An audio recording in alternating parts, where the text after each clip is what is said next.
So, Dave, let me ask you a question. Have you ever worried about money? Are you asking that because you know my answer is no? I've never even thought about money. That is not true.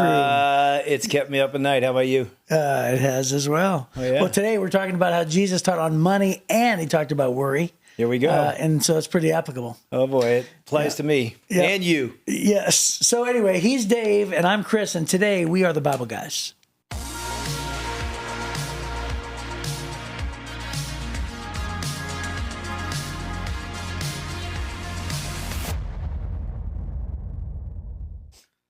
So we have our guest for the week, Dave Wilson, filling in for Jeff Forrester, who's out of town. He's in Africa, by the way. Is he really? Yeah. Doing what? Is he hunting or is he doing the work of God? He's both. Actually, that's not true. He's only doing the work of God. He's doing stuff for an organization called the Timothy Initiative. Yeah, I know. Church planting. Yeah. That's awesome. That's really cool. That's good. So pretty nifty. Hey, so listen, today's segment, we're supposed to play Taboo with each other. This ought to be interesting. Yeah, well, it's really, she sort of labeled it as guess the word, but it's really like taboo. So I'm supposed to get you to guess a word, okay? So let's see if our listeners can say the word out loud and get it before you do. I bet they do. To see how good you are. I am terrible at these games. All right, now I've been given a list of words that I cannot say. Would it be cool if we put it on the screen what I cannot say? Matter of fact, you know what, Desiree, can you do that post-production? So that people who are watching could actually see it. You know, I want to see it. Yeah, well, that's right. I want to see the word I'm supposed to get. Here we go. You ready? I hate these games. I'm going to fail. Okay, ready? So this is to say things. Speak. Conversation. Lowly. Whisper. And people can't quite comprehend it. What? They can't comprehend it. Whisper. Because it's so low. Yes, mumble. That's it. That's it. So I couldn't say talk or difficult or understand or words or speak. I guarantee they beat me. Yeah.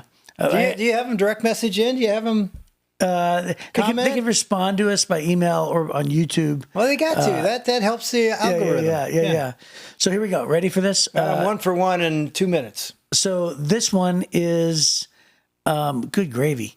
Good gravy? Thanksgiving? When you are in your car, the asphalt beneath you is called a pavement, road. More highway. What else? Cement. Not freeway. It's like road. Okay, so I live on 4598 Mill Pond subdivision. Something. Street. Yes. Jeez, of course. Yes. How about that? People are like, Wilson, you are so dumb. I just told everybody my address. You just did. I did. You better take a black pen and black that out. Good thing it was a fake address. It was? It was. You made that up? I did. Mill Pond, though, is the right street. I know that. I know, yep. Here we go. I'm not giving you my address because, I live in this big shack. Here we go. Third one. Ready? Okay, good gravy. This is... Why do you say good gravy? You get me thinking about food. Okay, this is when you tell... You can do it a little quicker. When you... it's hard. It's... When you tell a secret. No, you say something that is. That is the truth. Yes. You speak the truth. Yes, and that's called... There's a value called what? Integrity. Another word. Truth. Yeah, it's the opposite of being a liar. Honest. Yes, and the value is? Truth teller. Expand honest. Honesty. Yes. Honest didn't count? Dude, I couldn't say truth, lie, integrity, honor, or trustworthy. I think you said and truth. Replay the tape. No, I think you said I didn't say truth. You didn't? I said say something that is.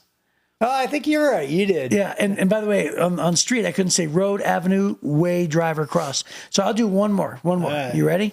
All right, here we go. How did I have to answer all these? I don't know. Here we go. Your job's We're harder. doing what we told. So this last one is my daughter, Tori, just got a job as a... Your who, what? My daughter, Tori, just got a job as a... Secretary, lawyer, school teacher. Yes. Teacher. That's correct. That's right. That's correct. Yeah, there. Good job. So that's actually the way to do it. The way to do it is to just do personal examples. All right. Because otherwise, I couldn't say school, learn, grade, student. Here, I got one. You want to do one? I'll just make this up. See if you can guess the word. All right, go ahead. 2024, Super Bowl champs. Lions. Yeah, there you go. Browns. Oh, it's Lions. Browns. Are you kidding me? Desmond Watson? I don't think so. Deshaun Watson. What are they, Desmond? It's going to be rough, dude. Yeah, we'll So see. he better do good. Not this year. Lions, I'm telling you, they look pretty good. But everybody's excited in August, right? That's right. When does this air? Does this air in August? This will air like 3 weeks from now. Oh, Lions will be 1-0. Here we go. There it is. So Matthew 6:25 through 34, we're teaching from the NLT, and this is only recorded in Matthew, and he teaches about worry and judging. Oh, I'm sorry. Money We started and worry. 19. I'm sorry, 19 through 24. Yep. 19 through 34. Dadgummit. Am I right? Yes, you're Man, you right. need help, man, don't you? That's why I'm here. You know what I was doing? I was doing I know these. exactly what you're doing. I was doing these two. I'm looking at it. So we're going to talk Matthew 6:19, and as you can probably tell, these are red letter words, which means these are the words of Jesus. Jesus said this: "Don't store up treasures here on earth where moth eat them and rust destroys them, and where thieves break in and steal. Store your treasures in heaven where moths and rust cannot destroy and thieves do not break in and steal. Wherever your treasure is, there the desires of your heart will also be." Bam. I want to stop right now and No go, doubt. man, that is such a truth. Verse 22, your eye is a lamp that provides light for your body. When your eye is good, your whole body is filled with light. But when your eye is bad, your whole body is filled with darkness. And if the light you think you have is actually darkness, how deep that darkness is. No one can serve two masters, for you will hate one and love the other. You will be devoted to one and despise the other. You cannot serve both God and money. That is why I tell you not to worry about everyday life, whether you have enough food and drink or enough clothes to wear. Isn't life more than food and your body more than clothing? Look at the birds. They don't plant or harvest or store food in barns, for your heavenly Father feeds them. And aren't you far more valuable to him than they are? Can all of your worries add a single moment to your life? And why worry about your clothing? Look at the lilies of the field and how they grow. They don't work or make their clothing, yet Solomon in all his glory was not dressed as beautifully as they are. And if God cares so wonderfully for the wildflowers that are here today and thrown into the fire tomorrow, he will certainly care for you. Why do you have so little faith? So don't worry about these things saying, what will we eat? What will we drink? What will we wear? These things dominate the thoughts of unbelievers, but your heavenly Father already knows all your needs. Seek the kingdom of God above all else and live righteously, and he will give you everything you need. Ooh, there's a couple sermons in there. Oh, there's one more. One more verse. So Oh, my don't bad. worry about tomorrow, for tomorrow will bring its own worries. Today's trouble is enough for today. Oh, this is one of my wife's favorite things to say. I almost cut you off. The very last verse is one of her favorite sayings. She always says, let tomorrow worry about itself, right? Yeah. That's what it's saying. So yeah, it's talking about money, and there's so many truths in there just about money, Yeah. right? And it says you cannot serve both God and money, and the King James version says mammon, Yeah. which actually translates into what? Stuff. That's right. It does. It translates into stuff, actually. Yeah. And So we are a world or a country that loves stuff. I know you don't. And no, I not don't. not me. But all those sinners out there love stuff. I mean, even as I was reading that, Chris, I'm like, we can talk about it, but just hearing the words of Jesus, I know that's a comfort to somebody today. If you're gripped with worry, by the way, I don't know if you know this, in the German, the word worry, worthen, means to choke. Oh, wow. And worry does that. It chokes your life. You lay in bed at night, you sweat, you fret over the bills. I tell you what, when Ann and I were first married, and again, I mentioned yesterday, we raised our own support and money was tight. It got to the point when she would rip checks out of the checkbook to pay our bills, I couldn't be in the house. Wow. Just hearing that sound grabbed my heart. I was like, we don't have enough money. Our bank account's going down to zero every month. It had me. I mean, when Jesus is talking about don't worry because he takes care of us, I've been there. You been there? Well, you and I are alike in a lot of different ways, and we share a lot of commonality. And yeah, I have been there incredibly so. You know, it is interesting because, you know, as alike as we are, we're different in some ways. And in some ways, because of the way I grew up, my mom, like, you know, my mom was the kind of person where she was always so giving. She gave away everything because she had nothing. And so I'd walk up to her and I'd say, you know, my friends would say, hey, do you have any money? I got to go to the mall. And all my friends' moms would pull out like a $10 bill back then. In the 80s, that was a lot. Yeah. And here's $10. And I'd go to my mom and I'd say, hey, do you have any money? I got to go to the mall. And she'd dig in her change purse and pull out like 3 quarters or 4 quarters. She's like, well, this will let you play some video games, you know, or maybe buy a Coke or an ice cream. And that's just the way it was. And so consequently, my mom went through a lot of hardships. And she would always tell me, whenever I got worried about money, she would say, listen, she goes, it always just works out. She's like, so I can't even tell you the countless number of times where I was saying, oh no. And I look back at those times and say, we're going to get through. She goes, it always works out. And then combined with the fact that my number one gift on the spiritual gifts test is faith. And so I have worried about money tremendously, but I think there are other moments where I've sort of rested in my upbringing and rested in my faith. And there's been times where I'm like, I had an irrational calming, right? Which is really funny.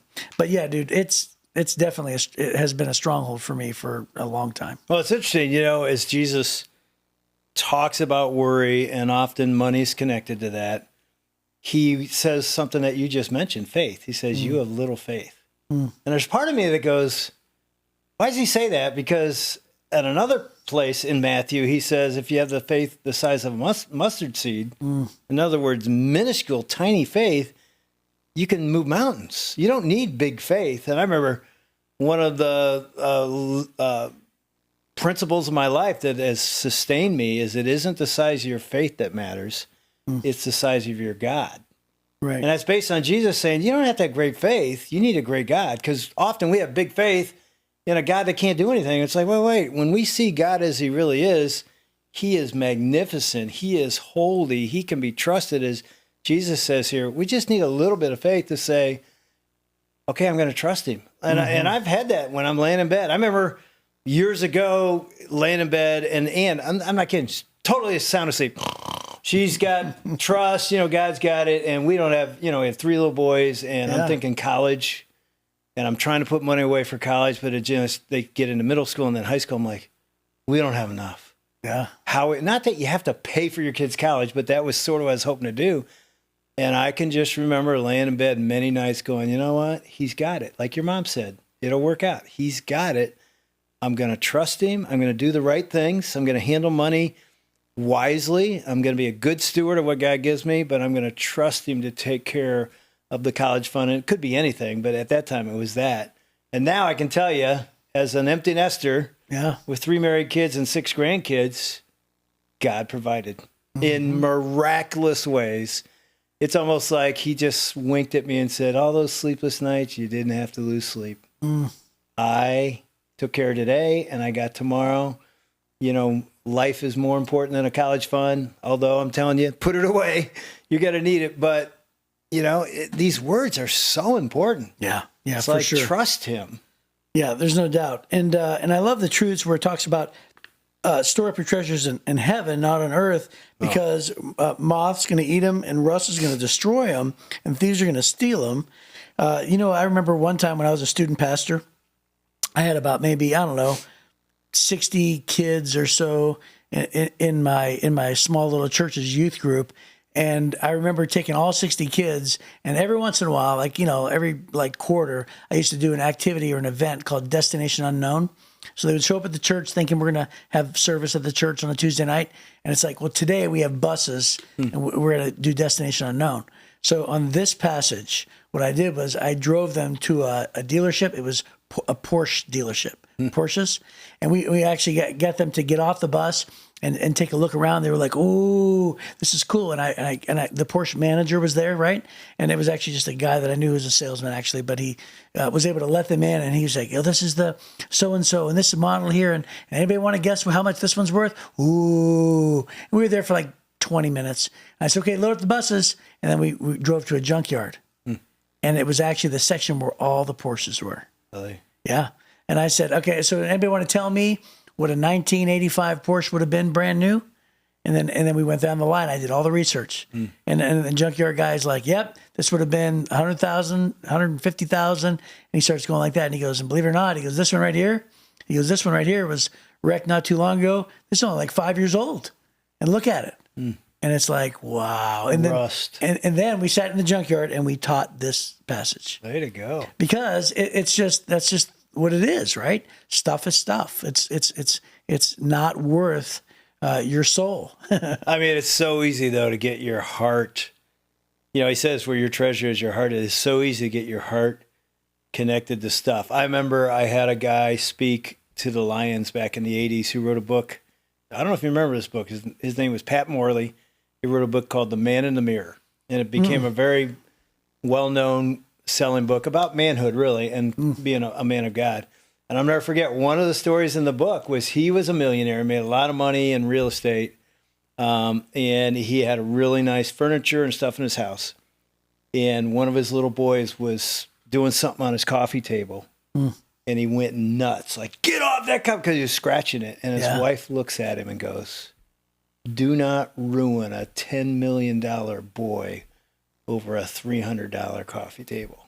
And I've never forgotten that story. It's like, he was like, "You're right. It's a coffee table. It's going to rust. It's going to end up in a junkyard one day."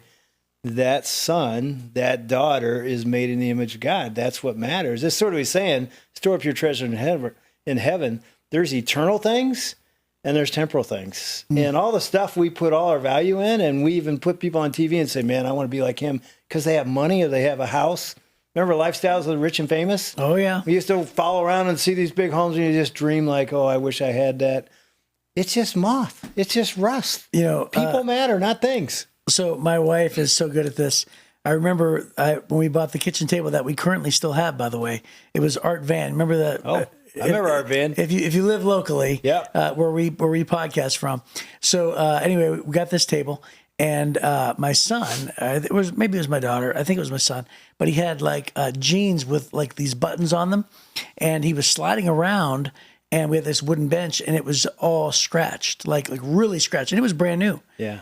And I looked at it and I go, "Liz, look," and I wanted to be like, "Look at this! Can you believe this? It's brand new."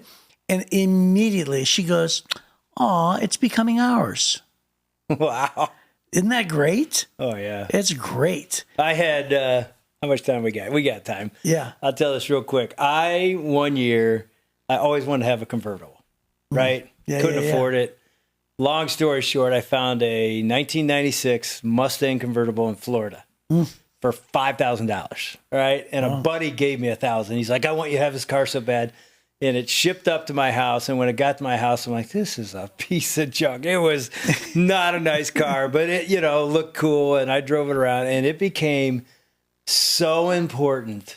I park it in that back of the parking lot, and Ann would be like, "You really care way too much about that car. Wouldn't let anybody drive it, whatever." And so I'm not kidding. Every year something happened to it, and I'd spend $500, $800 getting it fixed. Fender bender, whatever. Long story. I decide, you know what? This thing is too important to me. It really was. So I'm going to sell it. I just can't get rid of it.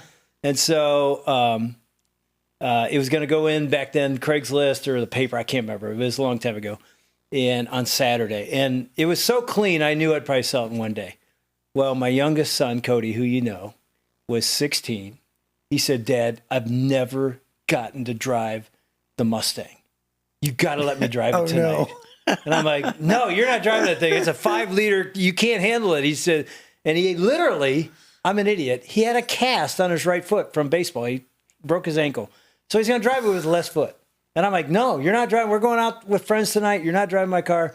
Anyway, Ann said, "Oh, come on. It's just like," I'm like, "Okay, dude, come on, I'll show you how to drive. We drive around a little bit, and Was he's it going to stick? take his Was it buddies. stick? No, it was automatic. Uh-huh. Yeah, that's another lame car. Should have been a stick. But anyway, we go to the restaurant. He takes it out. He says, I'll be home early. I put it away. He calls Ann, and she walks out of the restaurant, and she comes back in. I go, what happened? She goes, no, nothing. I go, oh, I was so scared. And so then we finished dinner. We're walking to the car, and she goes, I lied. I go, what? Yo, Cody had an accident. I'm like, what? He's fine. I should have said, is he okay? But I'm like, is the car okay? Right. And it was in the garage. Long story short, dude, he pulls in the garage. He should have just left it in the driveway, but he wanted to put it right where I would want it. Again, it's going to be sold the next day. And instead of hitting the brake as he pulls in, he hits the gas and he runs into the back of the garage. Oh, no. And then he tells me later, he said, Dad, I put my head on the steering wheel and I just started going, oh, no. And then this cabinet door falls and he looks up and it's like, oh, my goodness. That is so great. Here's the end of the story. The best part of the story is Ann tells Cody, when we get home, you shouldn't be there. So he's not there when we get home. I see the car, the cabinet's laying on it. And it took me an hour, dude. And then he came home 2 hours later. I was literally sitting in the family room, and he walks in, and he just stands right at the door, and he starts weeping. He's, Dad, I'm so, because he knew this car was it had my heart. It is where my treasure was. And he just starts weeping. I go, Cody, come here. He came down, sat right beside me, and I put my arm around him. I go, it's just metal, dude. It's a bunch. You know, because in that hour and a half, God got me to what Jesus is saying. It's like, dude, it's a car. Right. And your son didn't mean to do it. It's a car. And I remember I put my arm around him. I said, dude, it's just metal. And he goes, really? I go, yeah. I said, that's a bummer. I understand. I go, you're paying half, but we'll fix it. Yeah, I tell you, I got it fixed and sold it to the first person. But it was one of those moments. And it's funny, whenever you hear Cody tell that story, because I've heard him tell it from his side. You know what he calls it? He calls it the grace embrace. Really? Yeah, when he first told that, I'm like, from his side, he expected the wrath of the Father, and he got the grace of the Father. And I'm so glad God was able to say to me in that time, this doesn't matter, this matters. And, you know, it's a great story because it's like, that's how God responds to us. That sounds like a sermon. That sounds like a sermon I'd want to hear. Oh, yeah, it's a good sermon. He can preach it well. That's I'm glad that I had one good moment where my treasure was not in heaven, or was not on earth, it was in heaven. Yeah, that's awesome. And I love how he talks about clothing and the lilies of the field. And of course, he's referring to Solomon of the Old Testament, right? And he says, Solomon, who was the richest man, and he had everything. He wasn't nearly as beautiful as these lilies right here that God provides for. And so he's bringing it back to simplicity. He's bringing it back to how God is the one that provides. And I got to tell you, you know, what will we eat? What will we drink? What will we wear? These thoughts dominate the thoughts of unbelievers. But you know what? I'm a believer. I think that stuff all the time. Yeah. You know, I think, and we all do.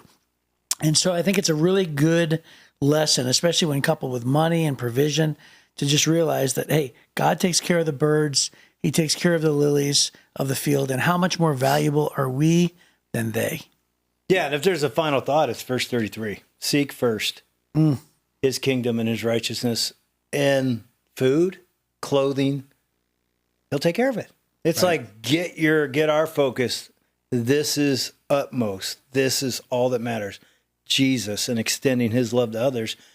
And you can rest at night. He's got you. He'll take care of you. It's easy to say, hard to do, but it's true. Yeah. Well, that's a great place to end. And we will see you next time on the Bible Guys.